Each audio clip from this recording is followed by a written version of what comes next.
Hello students, in this session I am going to explain few topics of waves and sound. Under this topic I would like to explain few definitions like periodic time, frequency, amplitude and wavelength. Also I would like to explain about the principle of superposition of waves. Let me start with the definition. Periodic time, or we can say it's a time period. Time period is defined as the wave period is the time taken by wave to complete one cycle, or we can say that time required to complete one oscillation. From this definition, the unit of period is time, second.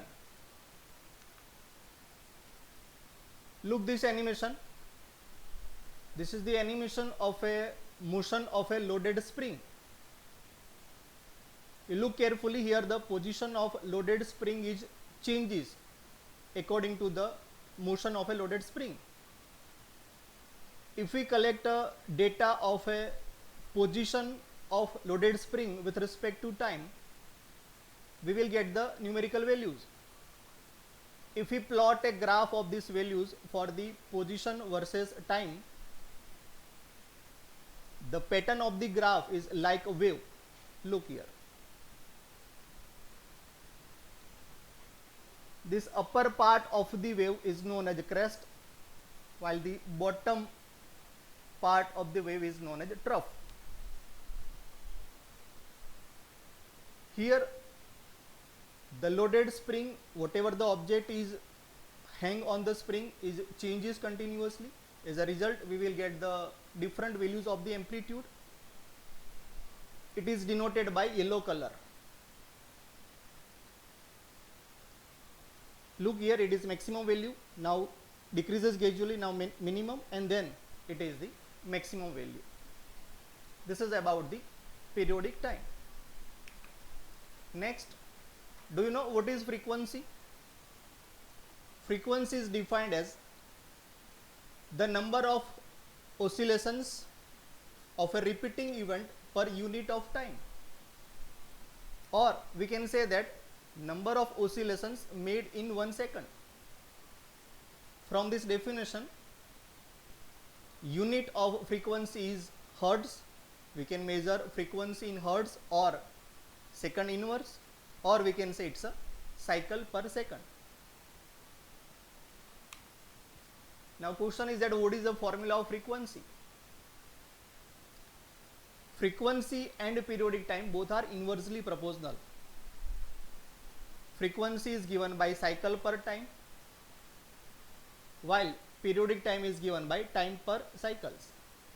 That means it is denoted by small f, yani frequency. It is given by 1 by t, while the periodic time is given by 1 by f. Small f, it is the frequency, and capital T, it is the periodic time.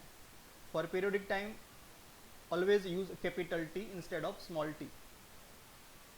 Look this animation. The motion of an object denoted by yellow color in circle. Amplitude of that object is changes with respect to time.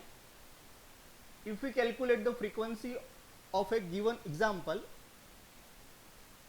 time required to complete one cycle, here it is 1 second. But in this example, look here, time required to complete one oscillation or one complete wave pattern, it is a 4 seconds. And within a 4 seconds, it completing one periodic time or one cycle. So according to the formula, we can calculate frequency is 1 by 4, yani ki 0.25 hertz or 0.25 second inverse. And time period is 1 upon 1 by 4, yani ki 4 seconds. So this is about frequency as well as a relation between frequency and periodic time. Next, what is amplitude? The maximum displacement or distance moved by a point on a vibrating body or wave measured from its equilibrium position can be said as amplitude. Or In another way we can define that amplitude is nothing but it's a maximum displacement from either side from a fixed point. Look this figure. This distance is period, while here it is the amplitude. This is the maximum amplitude, and this side it is the bottom side of the wave. It is also known as amplitude. This one it is defined as a crest, this one is the trough. Distance between two consecutive crest or trough is known as wavelength. So amplitude is same like a length. So the unit of amplitude is meter in MK system, or in CGS system it is denoted by centimeter. Last definition of this topic is wavelength. I already explained in previous topic that wavelength is the distance from a particular height on the wave to the maximum point on the wave where it is at the same height and going in the same direction.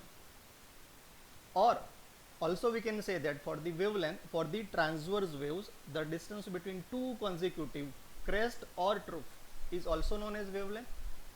And for longitudinal waves, the distance between two consecutive compression as well as rarefaction is known as wavelength.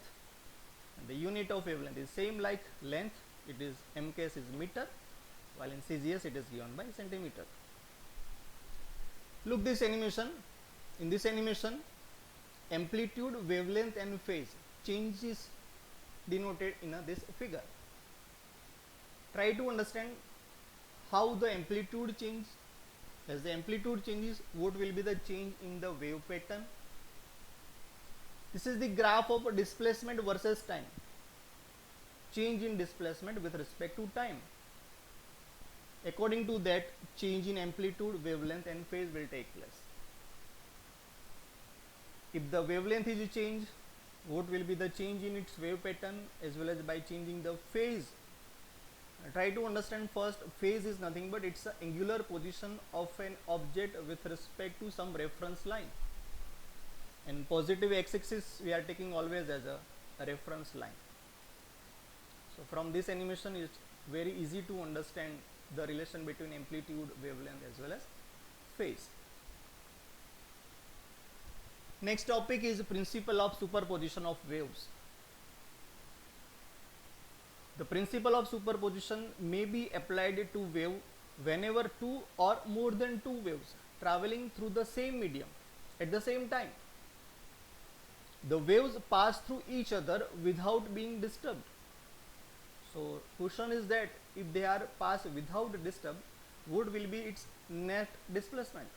So but obvious, according to the principle of superposition, we can say that the resultant displacement of a number of waves in a medium at a particular point is the vector sum of the individual displacement produced by each of the waves at that point.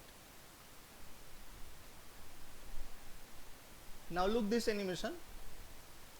Here two waves are traveling in opposite direction. They are meeting at a point. The resultant displacement at the point of meeting is the vector sum of the individual amplitude of that wave. Look at the another example. It's very easy to understand the meaning of principle of superpositions of two or more than two waves from this example. Here both the waves traveling in opposite direction. The amplitude of first wave is 0.5, while the amplitude of second wave is 0.75. When they are traveling in opposite direction, they are going to meet at a point. At this point they will meet.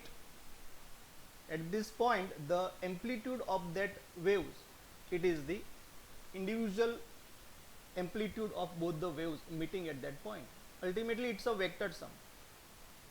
So what is the answer of the amplitude of a wave meeting at that point? It is 0.5 plus 0.75. So it's a 1.25. So it's very easy to understand from this example.